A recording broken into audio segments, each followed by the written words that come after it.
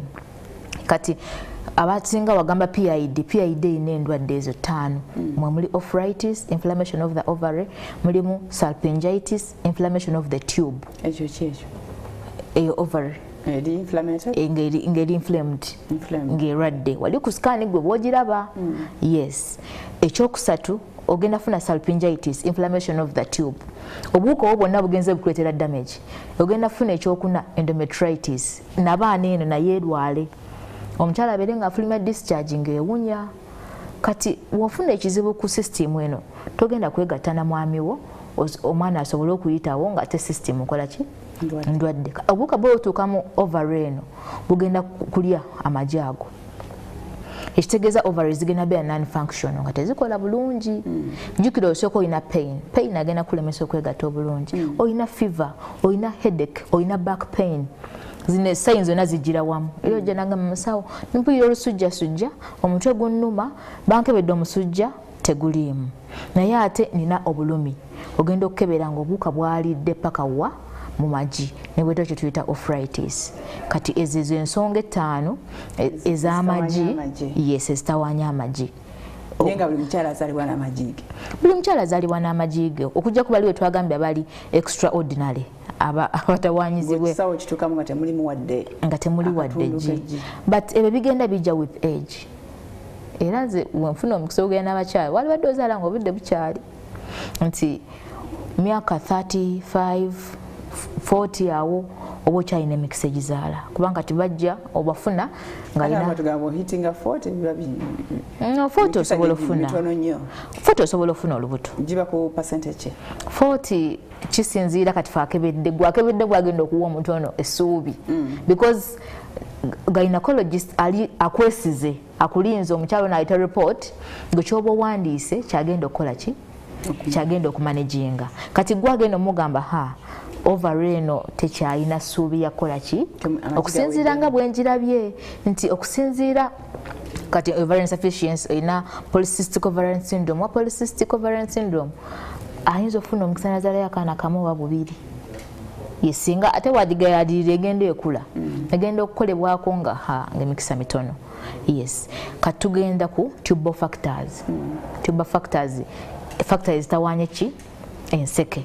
Enseke tugenda kusookera ku bulwadde obusooka butuyita salpingitis tubwogeddeko wali inflammation of the tube. Yes, kati gwakebera ogenda wano scan egenda kulaga nti oluseke luno tebutera kulabika naye bugenda babukungaaniddemu amazzi ogenda fuba okulaba ng'obulaba omukyalo oyo era abeera ne pain ey'amaanyi.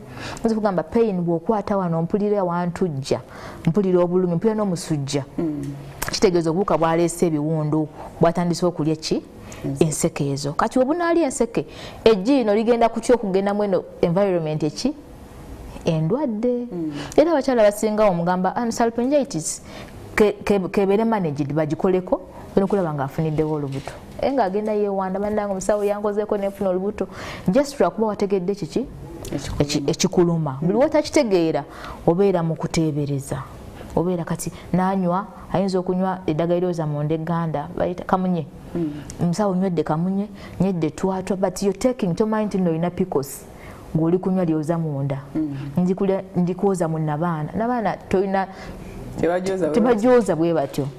Yes, kati salpingitis obuseke buno bunaalwala bugenda kuziiza fertilization era omuntu alina salpingitis asobola okufuna ectopic pregnancy nti eggi ligenda kujja omwo n'enkwanso byesisinkane biremerewo.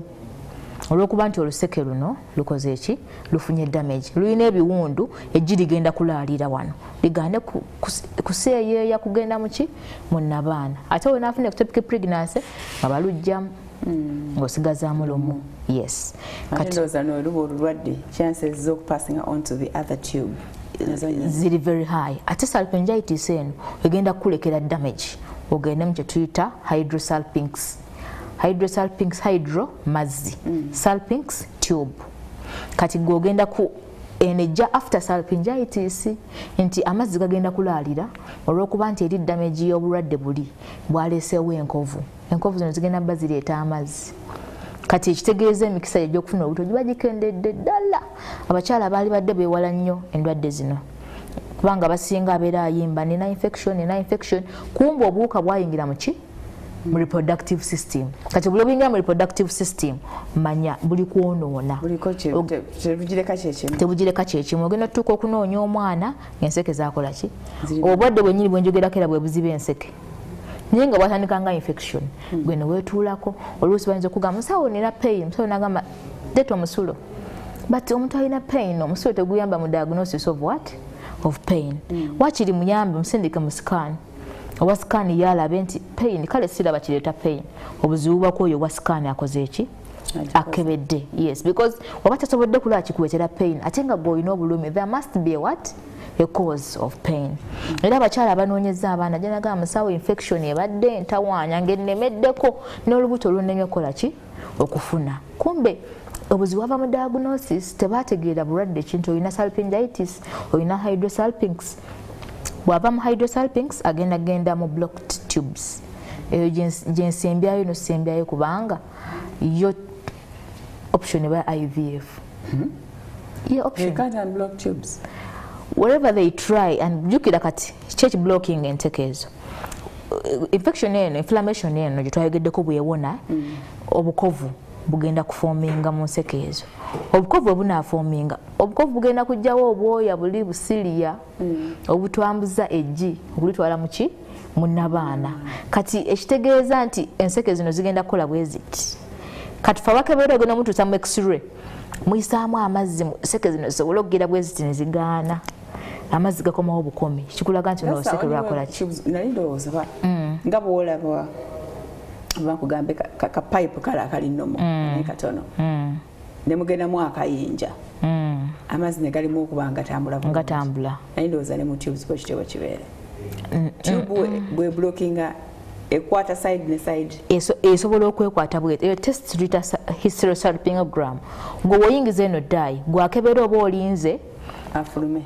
afulume wali mu kifaananyi abakulaga ng'akola ki ng'afuluma kati ogenda okulaba nga tomulaba ng'ayitawo ekitegeeza waliwo ekimulemesezza wano eyinza nobba yakola bweti ng'eri kinked tube ezo endwadde zigikola bwekiti era tugamba the commonest cause of infertility is pelvic inflammatory diseases ezo tuyo okwogerako ezo endwadde ezi PIDs olukuyingira ne zikwesibako zinatendesi za recurrence ne zibeera nga gwe wafuuka customer waazo every time nga ate bazijjanjaba bubi abasinga obungi ajjanjaba nga UTI ate ng'eno eri mu ki mu reproductive system kati enseke zino nga zisalako nga ziziba kati we ziziba emikisa giba gikoze eki giba gikuweddeko both of them mulimu ajja nga alina bilateral tubal blockage ne mubaamu alina right naye alina right emikisa mingi nnyo ne left eyo erina ekikyamu era tumugamba tugezeeko ya right kubanga gyosigaziza unblocking eno tuba tugezesa tulabe but usually option yali badde omuntu alina blocked tube wali badde ogenda ku ki IVF which is not convenient for everyone. Kati so mugezaako to unblock mukola ki musalawaawo basindikayo era some fluid bagezeeko okulaba they remove an obstruction eyo eriwo which is hard also kati omukyalo ono it is even very painful yeah kati ate abakyala abalala ye abeera ne abnormality nga ye ensekeze empanvu nnyo ng'ejji teyisobola kuwugira ng'ejji nga spam zitambula distance empanvu ne zikoowa kati eyo wazaalibwa nakyo obuzibu butawanya tubes kati tuli ku tubal factors katugende tusooka tuwummulemu tweyongere okufa We're taking a break. Please don't go. Don't forget. A number you could say Ekibuzo is 700 65 65 00 to come out.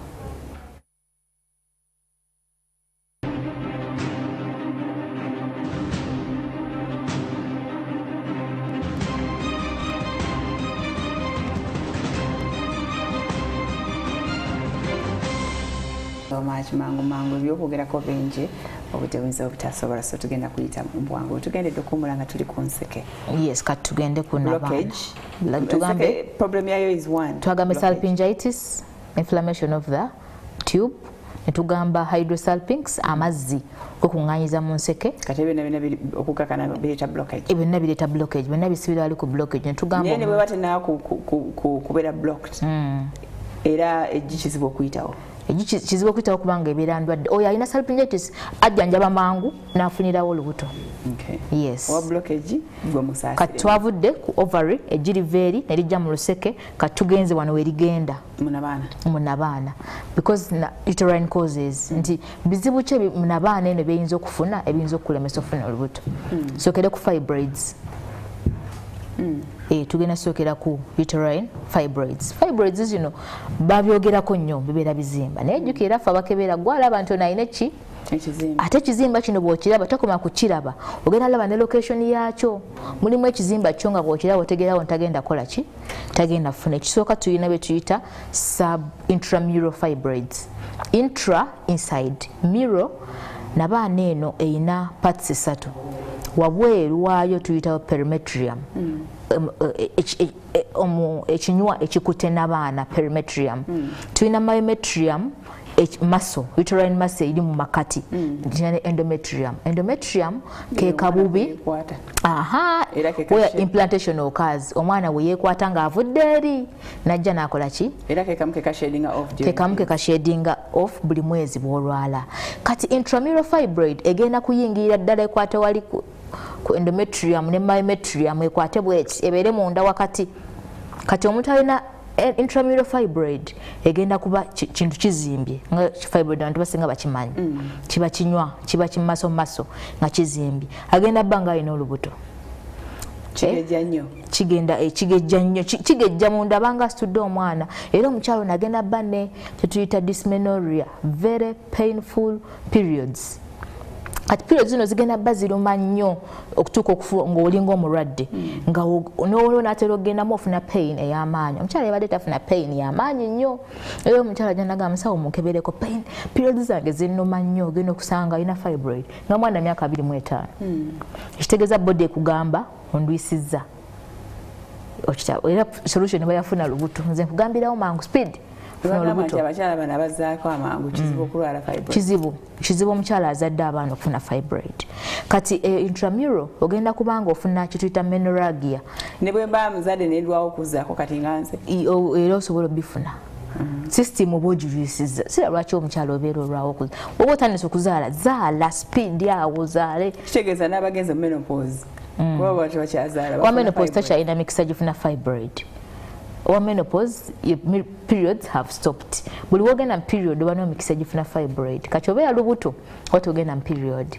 That means olina low levels of estrogen. Kati estrogen ono buli wabeera nga mungi yaleetera fibroids ezokola ki? Okujja. Yes, kati twogera ku intramural. Intramural bagirazaawo munda weeri weetuula. Kati we naatuula munda mu ekyo ekinywa mu makati ogenda kubanga ofuna menorrhagia. Heavy and extensive bleeding nga osobola okubanga ogenda period nenga omusaayi mungi ate nga zirwawo. Kati omusaayi okugamba musawo ngenda malamu wiiki ate wayitawo wiiki nenziramu. Ekitegeeza kino kifibroid kikoona kali akabubi akashedinga nofuna bleeding. Wenza n'okuyimuka buyimusi bwoti n'ovaamu omusaayi. Kati oyo nga wakunyonyola gwe ng'omusawo ogenda kulowooza ekyo naye era omusindika nti genda wasikaani ambuulire. Is it true to in a fibroid? Because there are other causes. Is it a bleeding? Yes. Kati tugamba intramural. Waliwo endala bagiyita subserosal. Subserosal era nayo eba eyingidde wano munda bweti. Ezo zitawaanya ku by'okufuna olubuto. Kati bwe naayinga era munda munnabaana osobola n'okufuna olubuto ne luvaamu. kubanga jjukira yagala kuoccupyinga ki space ya mwana kati omwana otuuka munda abulira kwe yeekwata embuto zo ne zibeera nga zikola ki nga zivaamu.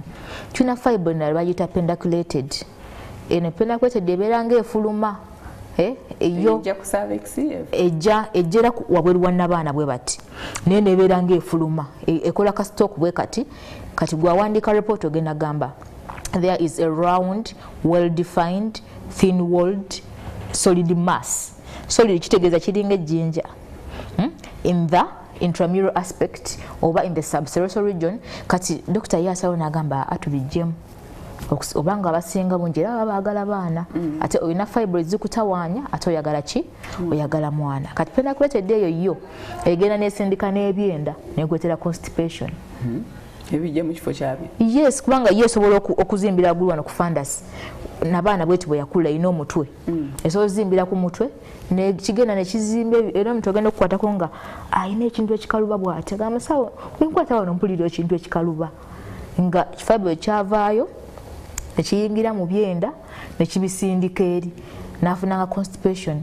Kati ebyenda ne bibanga nabyo tebikyatambula bulungi kino kifibroid kyekibireese nekigenda nekisindika enseke ekyo kipendaculated nekibanga kisindisa eri enseke nekibeera nga gwakebera enseke toziraba nogamba this fibroid is compressing on the adnexia. Tugita adnexia, the surrounding of the uterus. Nti kino kizimba kiri compressing kiza n'okunyigiriza ovaries nobeera nga toziraba era gwowandiika the ovaries are not visualized because of obstruction of the mass. Nti kino kizimba kigezze nnyo nekigenda nekinyigiriza eki amagi kigenda kulemesa ofuna olubuto ne kuno kungulu oba omulaba nti ageza alinga alina olubuto abanga alina olubuto abamu nga bitandiikiriza oba olina pain wano oyinza okutandika okulumizibwa muno ntandika okufuna ezo heavy periods tandika okubeera ng'oddamu ng'obeera oziddiŋŋana mu periods ezo kati obeera ng'oziddiŋŋana kitegeeza waliyo ekintu ekicompressinga ki yo endometrium.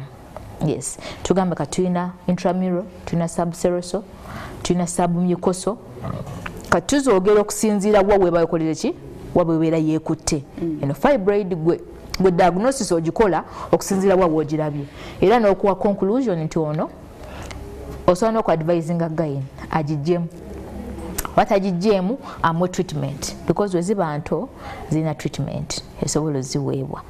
Yes, kati eyo ensonga bwe bazijjamu teziri recurring tezidda zimanyi okukomawo singa era batozadde because bazijjamu bakugamba alibadde ofuna olubuto within a year naye omuzijjanjaba omuntu alibadde afuna because you can get pregnant with those fibroids. Nze mbalabyeko bangi nnyo nga ajja ne mumukebera nga mu mwana we mwali ne fibroid either because this thing is very painful Farid. Nze abakyala benkozeeko abatalina baana balina obulumi like that everlasting obeera weekyawa first of all obeera ne stress obeera ne pressure society yonna ebeera ekwogerako kati omuntu aba yalwala dda mu mutima gwe kati ate bw'agattako ebyo ebizibu bya fibroid omuntu n'agenda mu depression. Yes, kati walibadde nga ofuna olubuto ne fibroid yo ozaala omwana wo ne bakusolongoosa ne bajjamu omwana ne fibroid oyo abeera alina kulongoosebwa in most cases. Kati mulimu cervical fibroid ejja mu cervix tosobola funa lubuto kubanga etudde enkwanso bwe ziyita tewali spam egenda kuyitawo tujja zogera ku cervical causes. Fibroid ejja netula mu cervix pa neremesa. Ensonga endala ya uterus wawo kye tuyita adhesions. Bakyala bano abajjamu embuto bajja nanga musawo nali ku campus nezijjamu olubuto kati nnoonya omwana simufuna. Bwe bajjamu olubuto wano nga balujjamu singa balujjamu bobi ogenda kola enkovu adhesions kuna baana kuno kati kitawanyi ku bisenge bino ebikwata omwana kati omwana agenda okutuuka ogendamu talina wakwata. You get recurrent abortions katonda aba akuyambye. Other cases tofuna lubuto. Adhesions wano musikani muziraba ng'okebera temuzijjaako era so nze sikutawaanya kubuuza wajjamu mmeka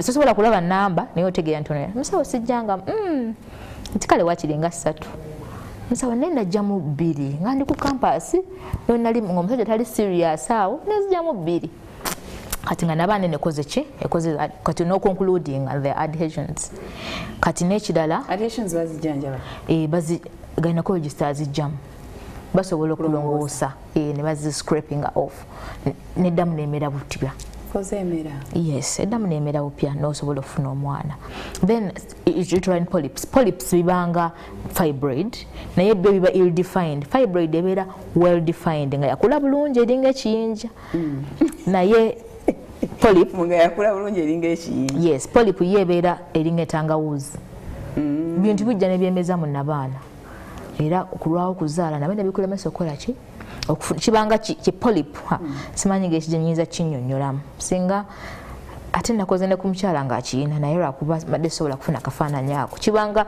ng'entangawuzi naye nga kyakumera munda kisobola okujja mu N1 neyazaalako kikwata mu uterus ne cervix at the same time yes kati ensonga endala ekyasinza otawaanya abakyala bagiyita endometriosis ogiwuliddeko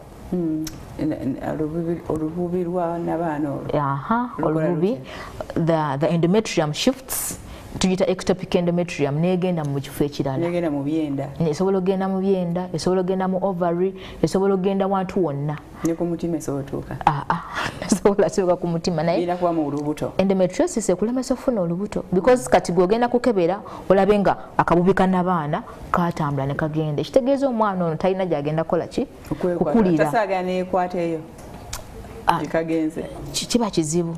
It is very hard. I think it just comes because chirinyo ne mbana abato era omukyala mama omwana ali kunonga alaba omwana waba alumwa nnyo periods kale nga akaaba ne bamuwa empeke nga agenda mu periods wali badde omukebera ng'obudde bukyali n'omanya talina endometriosis because there are two things there is endometriosis ne adenomyosis. Enjawulo is endometriosis akawubi kanabaana kagenda anywhere outside the uterus. Adenomyosis kayingira mu uterine muscle tuyita myometrium. Ogenda okebera akawubi okasanga muki munda mu maso ya nabaana kati ate ekyo kizibu nnyo nti akawubi kano kasita kayingira muno mu nabaana egenda kuzimba ebeere bulky. We're describing the uterus is bulky and it has a diffuse heterogeneous ecotex. Chogendo kirabanga kyonna kinyama kizimbye bwe kiti. Kyokka omukyala bamba yagala mwana. Naye alina obulumi, alina pain ng'agenda periods, alina pain ewa bulijjo. Ate nga akabubi ako kajjayo naho lutalo. Most cases ebeera surgery. Kati bwe kaba nga kagenda mu bitundu ebirala outside the uterus, oyo omuntu a bleeding chechiba chi bleeding zolo chechiba chi kagezaako ko bleeding like endometrium yatondebwa nga ino kushedinga every month kachovo olaba ka sheding with force ye pain eyo gyafuna nga genda period je kali yonna ko kaagala kuvaayo ekikulu kakole ki ka sheding naye bwe kaba kaagala okuvaayo ku sheding ono wava obuzivu kati ate omukyala bwatandika okufuna those adenomyosis kasitokola diagnosis ya endometriosis oba adenomyosis oyina soka genda ko mu theater because we are looking for ways of helping you okusobola okukola ki bakalaza abakabubi nkagenze kali eyo naye teri musawo agenda kalaba kujja ko ng'omaze okukebera so katwazo bategeeza olemeddwa okuzaala tegeera ekikulemesezza just abantu balina agamba doctor nsindise mu scan ayagala ku sente but scan is one of these days yemanya kyekiri mu nda yegezaako okumanya actually omusawo era ali professional yali badde takukola nga tamaze kumanya kiki kebe pain baida go ovudde wano ogenze nti bana ina pain bakwadde bwe pain killer they are not knowing what is causing the what wabeerawo ensonga ekireesewo pain eyo ate kati clinic bwezigayalira pain ogenda tambula mpola ogenda ojjanjaba every time you're there customer because you're treating what you don't know. Yes, kati because treatment ya endometriosis and adenomyosis is surgery. Yes, kasita ogikola diagnosis nga gynecologist amuyambako. Yes, eyo nayo uterine ezo zonna za uterus zitawaanya n'abaana tugenda kunda gituyita endometritis. Kana akabubi kannabaana kagenda kuliibwa obuwuka buvudde ku ziri PIDs ziri 5 ziri 4 cervicitis inflammation of the cervix obuwuka bubiri mostly chlamydia ne gonorrhea buyingira ne bulya cervix obuva mu cervix nga bweyongeremu endometrium nga butandika okulya kati kana akabubi kannabaana kagenda kuba kaliiriddwa bwe kanaaliira ogenda kubeera nga still ofuna discharge ng'ewunya jukira kati discharge egenda kuva eno waggulu mu nnabaana ogenda gifulumya ng'erina ekivundu eky'amaanyi kati just imagine omwami waawo agenda kuba nga having intercourse ne producing a purulent discharge nga discharge ewunya naye buno obwadde era bwe buleeseewo buva mu infection just for kuba abantu basaanye okumanya difference eriwo mu makati ga urinary tract infections ne PID. Urinary tract infections kitegeeza infections that spread in the urinary tract system. Tekwatagana reproductive system the system za njawulo byeriraanye bweriraanye kati bwe zigenda mu urinary in case you don't treat them zisobola okuva mu urinary tract system ne ziyingira reproductive system. Just imagine ogenza mu toy opekinzeyo obuwuka bugenda mu urethra ono agenda kuba atawaanyizibwa okufuka ng'alina painful urination omusulo gumwokya burning kati system eri mu kufuka obuwuka bwe buva mu urethra bugenda busobola okwekona mu vagina oba when you're having sex with your man ne butambula awo ne buva mu urethra ne buyingira in the vagina okiraba kati obunayingira mu vagina bugenda sibira waggulu mu uterus etandika okuliibwa bubeere nga endometrium eno eri damaged when getting damaged of course tulina ng'ekijjo ogenda funa mu lubuto n'omwana oli tagenda kusobola kuva eri kujja mu nnabaana kusobola kwefoominga kati ate onagitegeeta endometritis bw'onaakebera bw'oti ogenda laba aka fluid amazzi ng'ekuŋŋaanyiza sinakindi pass because eretawo amasira in the reproductive system kigenda kulemesa yagala obagaana omusajja newanatekamu spams ezenkanidde zitya newonanywa kamunye tulina kyogenda kukolako ku nabaana eyo egenda kuba endometritis ewona you get treatment neeterera n'ofuna olubuto lwo bulungi nnyo nga tolina wadde ekikyamu so tumala uterine causes tugendagenda kuzimaliriza are there conditions eziyinza okuleetera okugijjamu completely nabaana fibroids ezo actually fibroids we zigejje nnyo oyinza okusanga omuntu ng'alina fibroids ezo zonna zonna alina intramural alina submucosal alina pendiculated zonna ng'azirina nga fibroid eweddewo bw'omugenda musajja literally oli aba alongosa tasobola kugenda ng'asala kimu ku kimu there is too much bleeding hysterectomy ng'agijjamu bagijjamu nga tebakwebuuzizza nako njukira baba kutaasa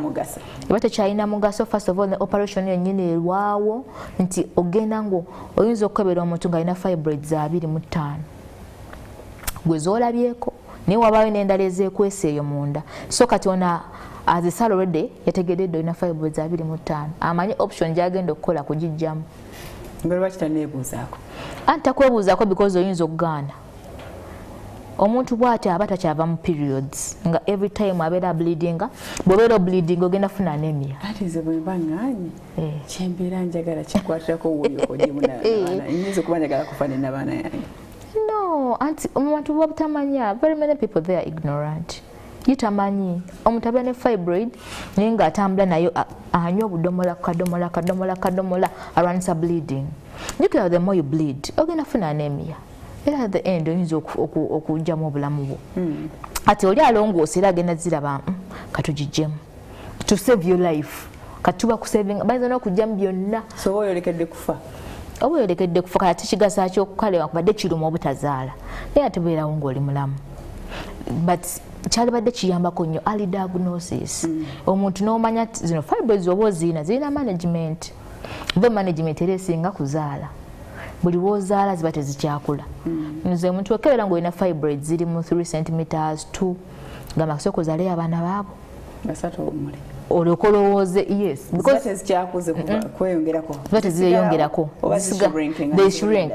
they shrink because bw'obeera lubuto oba ne low levels of estrogen kati ziba tezirina kwezirya zirina kwezisurvivingira kati oba olina emikisa mukama akuyamba nga tubes zo ziri oke nga n'amajigo ogalina ng'ofuna olubuto ng'okuza omwana wo ate kati wona osobola okusindika omwana singa ziba nga ziri eno waggulu nga tezitawaanyiziddwa mwana oyo because zisobola n'okulemesa omwana okukula singa zibeera nga nnyingi zireetawo intrauterine growth retardation singa ziberanga zonna zijjudde era omuntu gwamukebera gwamugamba nti naye omanyi the less chances wano soko jam fibroids zino nawe doctor gwambulira ekyo kukola because ye teyasoma bino byaki byakukebera agendedde what you have told him.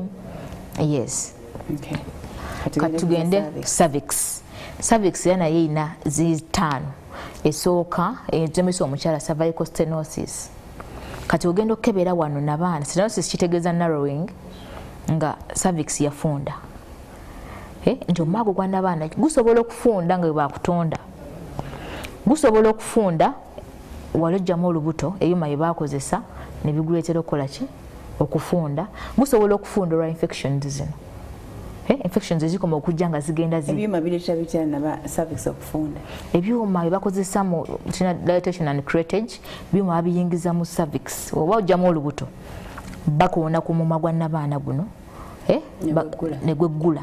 Actually basooka gezaako guggula ne bagezaako kusika ebire ebikola ki abamu bayingizaamu tulina manual vacuum evacuation kavacuum ako kabanga pen bakayingiza mu cervix n'okola bwoti kati cervix egenda okwewumba bweti ng'enarrowinga kati weenarrowinga egenda kuba ng'eyeggala ng'enkwaso zonna zikomawo omukyala agamba naye mwami wange twatumaze ddala sinti yegayidde naye efunze. It has narrowed. Zirwana bulwanyo kuyitawo kupasinga Katonda akuyamba buyambi naye it can be opened basobola okukatereezaako mangu naye singa tebanga bazaalibwa nakyo mulimu era batugamba nnyo obuzadde omwana omuwala walibadde omukebera cervix because yes eri kumpi cervix eri kumpi tosobola giraba with your eye naye osobola ogikwatako kabanga ennyendo eno okakwatako kabeera hard kabeera yo once kati era okakwatako oba kasobola okufuna ebizimba cervical polyp kiki twagamba ekibanga entangawuzi kyo kiwulira kiba kiyitayo neno ebiseera ebisinga abantu batamanyiza okufuna obutaba ne painful sex because wonaafuna cervical polyp ogenda bwa ofuna bleeding after intercourse nga yemala okwegatta olabayo ka blood oluusi toli mu period ogenda kujjako nika ng'erimu blood nga weebuuza what is the problem kyokka ate unfortunately nti omuntu ayagala omwana mind ebeera ku ekyo all these other factors as keeping a constant be pain during sex byonna byonna abatabiwulira because ali ku kimu kyaki kya mwana but togenda kufuna mwana nga what is that then nga system ekyalina eyo cervix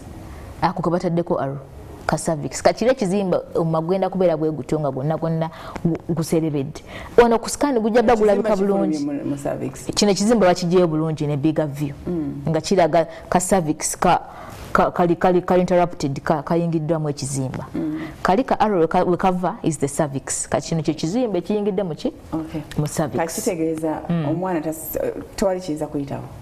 The only solution is operation. Kati polyp is that one is a minor operation. Bagenda ne bakiramu katono nnyo ne bakajjako. Abantu benkozeeko abasinga balina polyp. The moment they remove it, you conceive.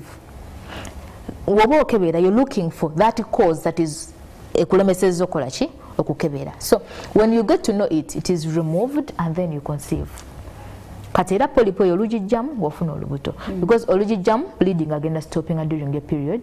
Olugijjamu ogenda bo having a sex, are you okay? Yes, chechimu ne cervicitis inflammation of the cervix.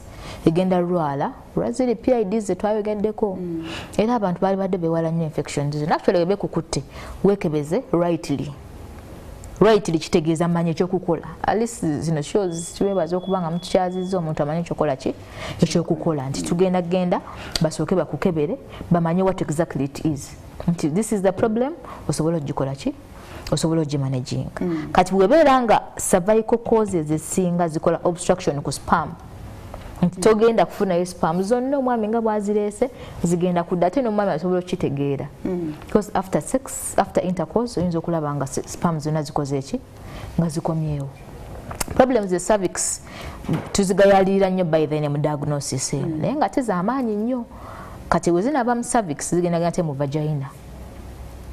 Yes, mulimu ne vaginal causes. vaginal causes zizo tuzogereko tugenda cervix wede eza cervix ziri twagambe ziri nya tulina cervicitis tulina cervical stenosis narrowing na cervix yonga yafunda tulina cervical atresia nga ka cervix kano bannange kati tosobola nakalaba nga katono nnyo nga katini nnyo atresia is simanyi kiva ku deformity deformity bawazaalibwa nayo ng'oli bwotyo kati temuna kimukolera oyo ekyokukola byonna byagezaako ekyokukola keseera ebisinga you go for an operation bayinza okiraba ng'okyali muto ng'olinga 15 years ne bakiraba ne bakikola because it will affect you in the future. Yes. Okay. So tugenda ku vaginal causes. Olwone giwayegedde ku utwala dem break. Lubrication as another cause of. Okay, because vaginal fluids ziva mu cervix. Kati cervix eno ino obuvunaanyizibwa producing a cervical mucus. Mucus ono ajja every time okusobola okuyambako enkwanso zino. So oba wakava mu period omukyala ali eyo ofulumya discharge ngeri thick white ngeringa colgate. Kati eyo discharge teyambako nkwanso zino because zigenda kufa. Then after 10 days, 11 days ogenda funa cervical mucus eri thin etuyita thin mucus eba watery eserera. Kati egenda yamba sperms cervix eno wenaaba erwadde tegenda kuleta mucus oyo. Zonna sperms ng'omwami bwazirese zigenda kuba zifa with acidic media nti wano environment eri very harsh for these sperms. Ka sperms we zifa ogenda kujjawo omwana. Mulemu addemu atunyonyole bulungi nnyako ndabika sikategedde. Taking the last break to come out, please don't go away.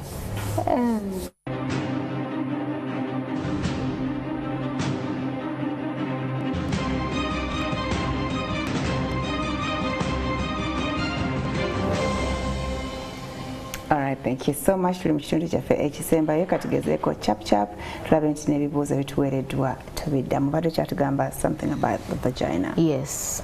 Kati abakyala abasinga vagina kiki? Everyone knows it is that tube that connects connecting it it's just a tube. Yeah, a tube. Anyway, it is a hollow tube. Isn't it like a whole thing we see outside? No, it is a tube. You could muscles in our body. It is just a tube to receive the man, to receive the penis. No kufulumya omwana. So in any case, if it has any problem, it is the one that goes. Esinga kuba na abnormalities. Omwana nabanga ayina kye tuyita imperforate hymen. Wakiwulirako? Imperforate hymen nga virginity akaka. Babayita batyo mu Luganda babayita ras. Nga like the man cannot penetrate. Oh, bano bagabe batuga. Batuga. No, that one is vaginal atresia. Vaginal atresia is the vagina yokubanga. It is the narrowing of the vagina, very tight. Ngo mami agezaako okweforcingayo nga tejja vagina atresia. Imperforate hymen embuzi that mbuzi ebanga yaganirako akabubi ako kabanga kaganirako omusajja agezaako today tomorrow. Yeah, penetration is very hard, very painful, kugamba very stressing. Omukyalo nabeera agenda mu sex nga yeraliikiridde already, and that one enough kikumala okuvaako obutafuna lubuto. You don't know Farida, stress naye tugenda giteeka mu causes of infertility. Because wherever you're stressed, omukyala obeera stressed, obeera ne high levels of cortisol hormone. Hormone eyo ejja ng'oli stressed. Hormone eyo esobola okuleeta wejja nga nnyingi egenda kulemesa hormones z'omukyala okukola. Obeera mukulwana. Kati omukyala obeera stressed kitegeeza hormone ezze ne kuva poweringa egenda kulemesa follicle stimulating hormone, egenda kulemesa luteinizing hormone, ogenda kubeera dry. Omukyala jika tukolera ku hormones. Hormone ereeta amazzi ereeta kukyammuka egenda bateriiwo. Olemerera okufuna olubuto. Kati omukyala stress eyo wali togyeteekako. Kati ate omukyala alina imperforate hymen already alina stress. Yes, because wagezaako okugenda n'omwami, it is very hard. Atandika okweraliikira ntannaba nakutuuka. Imperforate, there is failure for the man to perforate asobola okuyitamu okitegeera but eyo omwana baazaalibwa nayo ngambe kyemuzagikolera temulwaki temugijjaawo pati ate nemugisala mwabasawo waliwo banabedde bagambanga nti afuna bleeding y'amaanyi nnyo after breaking the virginity kugamba aba ye eva abeera virgin virginity yebeera eremeddeko bambi ate baami basoomoozebwa omwami ajja nagamba musawo nze omukyala namuvaako ate wakwata bukwasi oyo ayawukana ne vaginal atresia vaginal atresia yo aba yafunda naye kati oyo bambi ate aba yafunda owa treasure basobola okugaziyaamuko naate oliyo n'abamuzibu aliwa oli owa akabubi akagaana owakabubi aba muzibu naye kati there are three things: vaginal atresia, imperforate hymen, vaginal septum. Septum omukyala aba vagina yeyawulamu emirundi egi nga ina vagina bbiri tebuulirangako naye kufa bakebeera tuzuula ebintu bingi.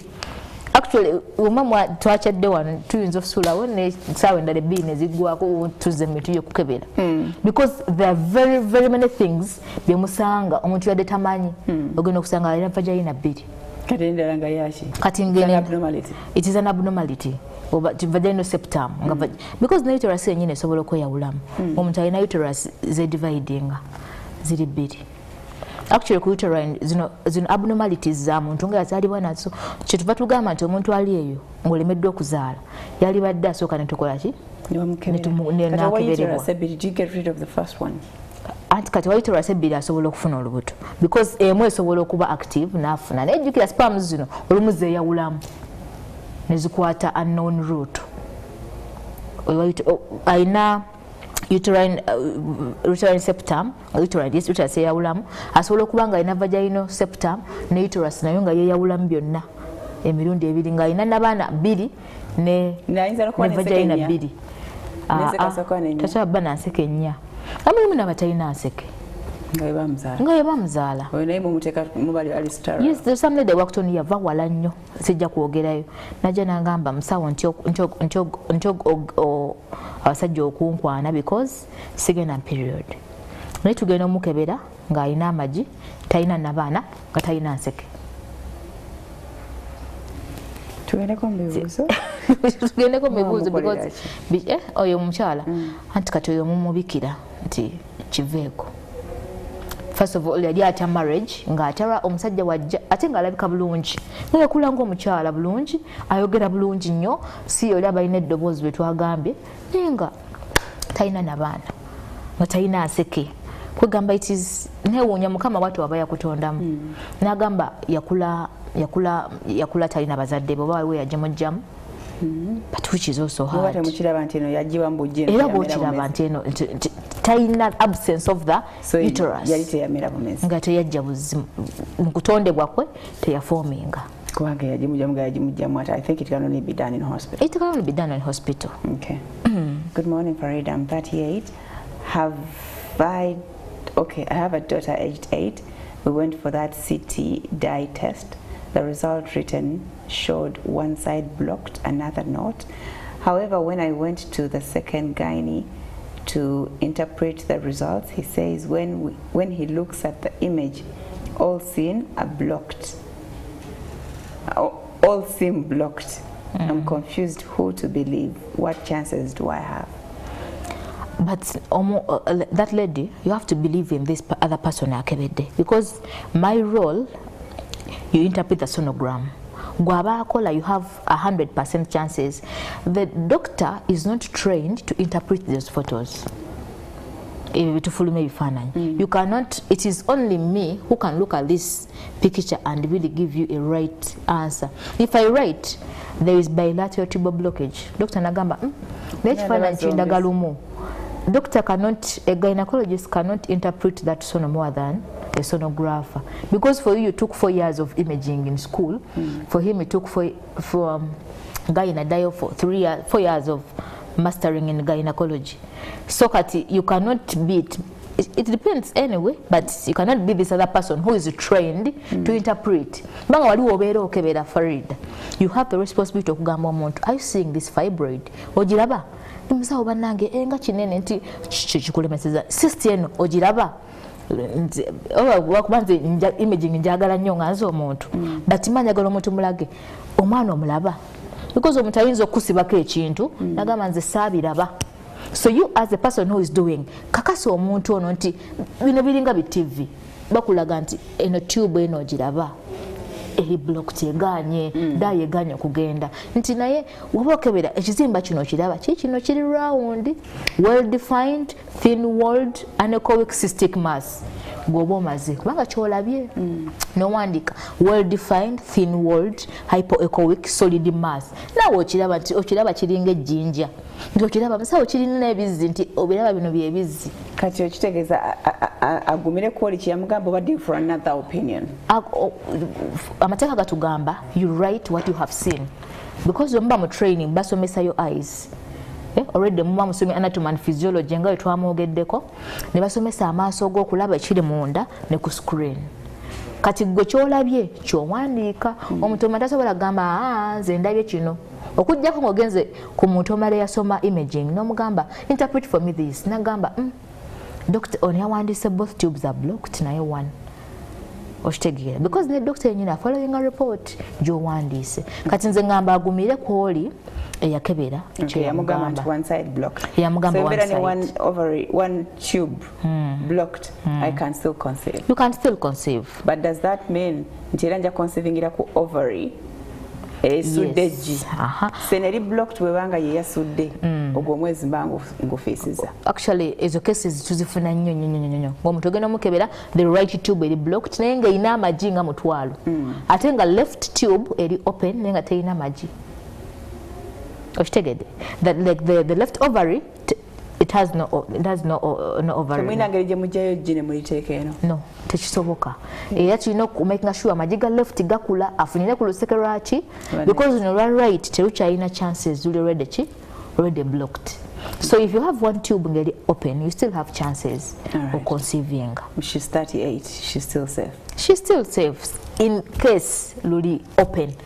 Because twagala nnyo abantu bali badde babirivingira nnyo kyova doctor gamba genda wali ebajja okumbulira ebituufu because doctor ye bambi agenda kugoberera what the person who has checked kyamugambye oba kyawa. By the way I go on nkubira doctor nimugamba I called this patient go nsindikidde the problem is here kati ye it is up to him to manage. Okay. Lydia Gamba, I had fibroids when I was pregnant at the age of 25, but when I gave birth, they disappeared. My question is, what would have caused them, because I'm scared getting pregnant again. They were really painful. I think. And wherever you're pregnant, kati ayinza okuba ayinamu ka fibroid akali 2 centimeters. So when you get pregnant, this fibroid is deprived of estrogen. Kati kana akatu kangu nnyo kakudissolvinga over. Yes, kubanga baka 25 she was still young. That means kali kakajja when you get pregnant the estrogen levels cut off. Mukama izo baya muyamba naddamu na conceivinga the next time nekibanga ka fibroid kabuliddemu naye ate oyo bwalwawo era okuddamu ozaala nawezanga 37 atazizaako they come back.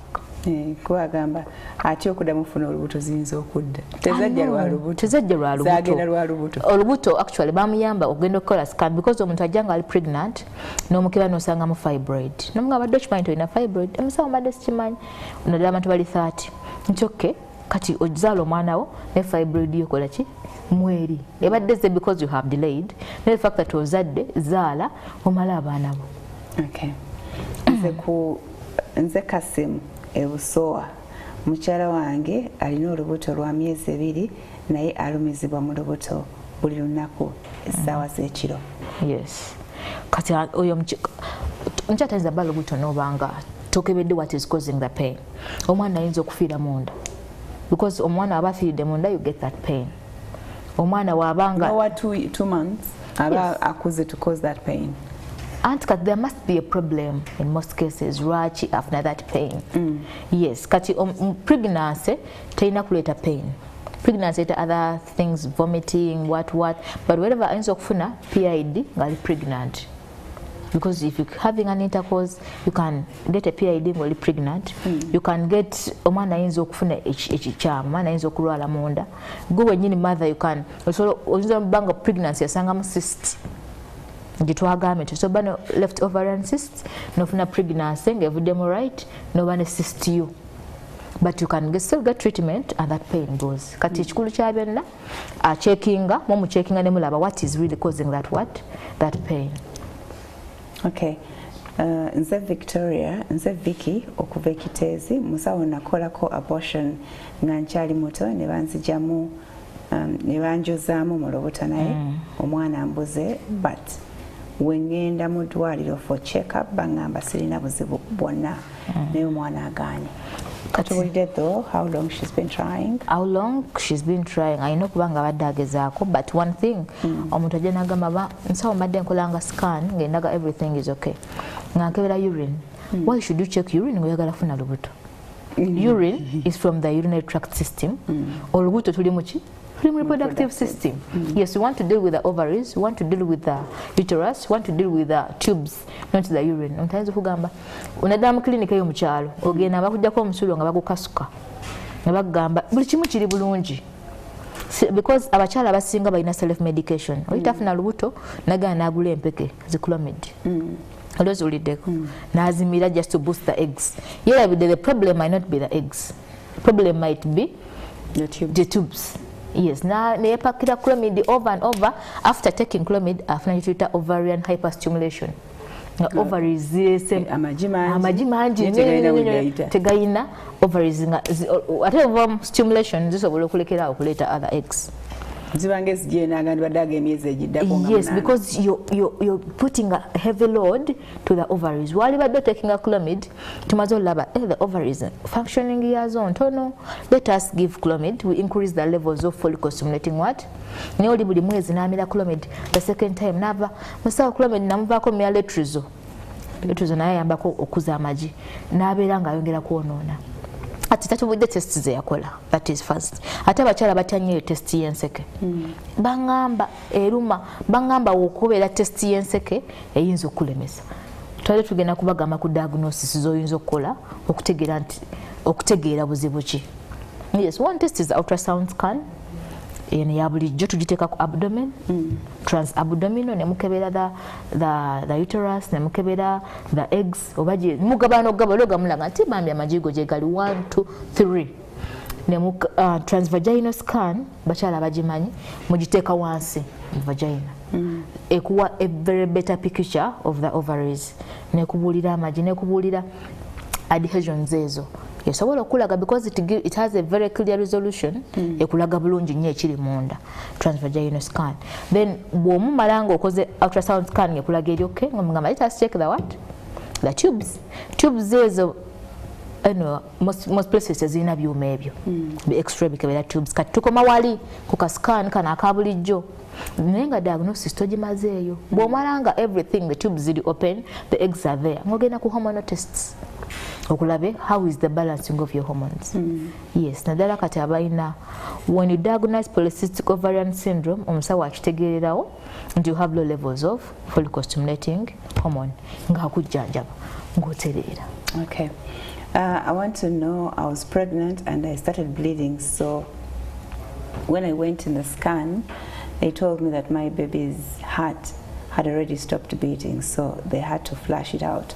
My question is, what causes bleeding when pregnant? There are very, very many causes. For actually, intrauterine fetal death, byebimunga cheyafuna omwana bw'afiira munda ofuna bleeding. It's what we call perichorionic bleed. Kati era doctor ajja kugamba ina bleeding mu lubuto, duka mu scan. Oba scan asooka mbulire why you're bleeding. Yes, ayinza okuba tutayogeddeko incompetent cervix. Mubayina incompetent cervix wali mu cervical causes, I think I'd forgotten. Incompetent cervix ennafu. Nga teina nezivaamu. Actually oyo ye tugenda okitegeera nga amaze oddufuna ne luvaamu. But that one is easy to manage. But basi stitch. Kasita okola diagnosis ayina incompetent cervix nga bagisiba stitch nga afuna ku mwana. But bleeding there enduzo nayo sho ndala. because they are very many. Tunagiyingira tetusobola bimalayo. Nze bankebera ne bangamba nina bilateral tubal narrowing due to endosalpingitis. Nsobola okuwona? Kyetwogedde ku salpingitis just inflammation. Nti enseke zino ziba zalwala bulwazi. Bakuwa eddagala no? Bakuwa eddagala. Nifuna olubutto bulungi nnyo singa ebeera nga teri too chronic because too chronic eba ekuleetedde damage. Okay. My husband has low sperm count, says can't make someone pregnant, but had missed my periods last month, checked with HCG and strip showed 2 lines. But after periods zajja, can I conceive? Kati atulimba omwami actually I thought she not mind to gena ku male causes tukebeze mukebera mwe nazo mpanvu yangozo omukyalo tuzogeddeko lwayo n'abaami bayina ezaabwe nazo otandise zita testicles mu butubo ofulumya enkwanso they are also very many. Ne size mweri nayo mweri of course. Okay.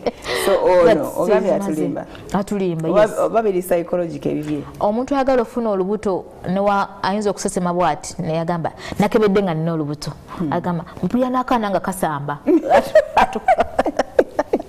as 1 month yakana kabeera kasamba.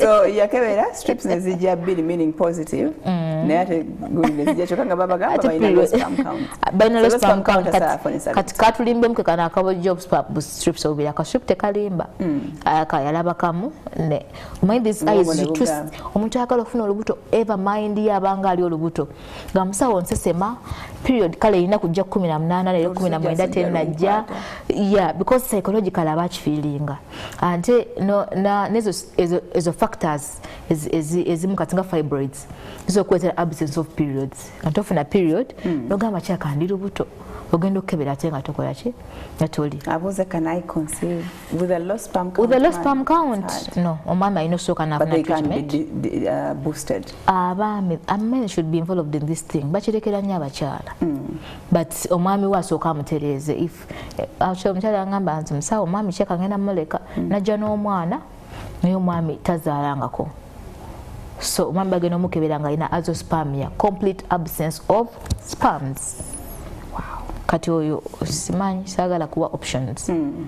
Abiri muntu mukuru yesaliro. Yesaliro. Okay, I have 9 kids. Susan aina abana mwenda. I'm 43 years. Bansala enseke naye nina obulumi bwenfuna nga bungi mundira. Nina doctor wange ku Victoria's Hospital. Mbaddeko mu scan emirundi mingi tebalaba kikyamu. Abaana babiri abasembayo be banongoosa bokka. Nsobola okufuna ebizimba. Bamusala enseke yakola bilateral tube ligation. Ne bazisala ne bamstopping okuzaala. By the way, I don't know that statement nti bankebera naye tebalaba buzibu. I would think the problem abantu balowooza this other big machine yekebere nnyo. It is the person. Kubanga wasoma to diagnose. Ebifaananyi tebyereta nti obulwadde bwereese. For you your role is to put a probe, look for the disease. Kati kitegeeza wempandiika nti obulwadde sibulabye. My eyes have not seen. Try it somewhere else. Olawo banayo tebajja kulaba. Because obanga wasomerera ekyo ekintu ekitegeeza nti as you're doing this thing olina okubanga you're focusing on something. Kati bw'ongamba nti omuntu alina pain tolabe ekiyita pain ate nga weekiri pain tesolaba mu bbanga by the way era omuntu agamba nti musawo pain ennuma omugongo gunnuma. These diagnostic tests zituyambako okumanya what is causing the pain. And I usually blame omuntu akebera because obuzibu buva ku ggwe si ku kyuma.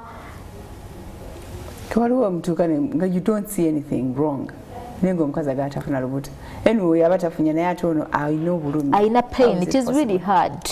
Kizibu nnyo bannange ogezaako Farida nga bw'osobola okulaba ng'omanya what is causing the pain. Do you deal with the issue of hard hymen?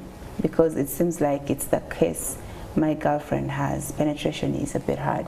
Yeah, after the diagnosis, then abaino laba gynecologist namuyamba.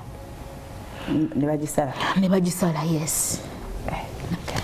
So abaina ebuzo byansobola bawe number esimu. Yes, Ndakatana. I would like to inquire if the cervix can be damaged during sex and then this causes miscarriages. And does this cause miscarriages? Like if you're having sex and you're damaging a cervix, it is really hard. Man, abaya kuloti oyo. It is hard musajja tamuwayiriza. It is hard lwakuba bantu bagamba if you have oba ina incompetent cervix wewala nnyo sex in the first 4 months. Okay. Naddala nga you know your husband. Okay. Uyinza okufuna miscarriage for that reason. My cousin sister has the same problem, that is fibroids, that Okuzaala, but doctors bamugamba bamulongoosemu fibroids ezo yagaana. She instead abused, cursed and insulted doctors nga bwe bataasoma. Doctor, does my cousin stand a chance of living long at all? Yabavu. Okay. Yagaana zirongoosa, wogaana zirongoosa zisokuta bogana yes osofuna nemya nofa kale tubawe number then. Enamba yange ya Airtel kola ne Wandega Imaging Center. Okay.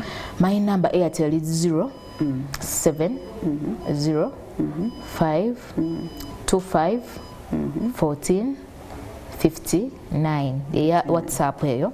Then ya M10 is 0 7 8 1 9 5 97 38 078 emu 95 97 38. In case of any question osobola okubuuza abagadde they can also come. Okay. Nitubakolako. All right, 705 25 14 and 59 is the number. 705 25 14 and 59. Atasobodde kubuuza kibuuzo, you can get in touch with her directly or go visit the center while you want to get olabe what is the problem. Until tomorrow, God bless you. Bye bye.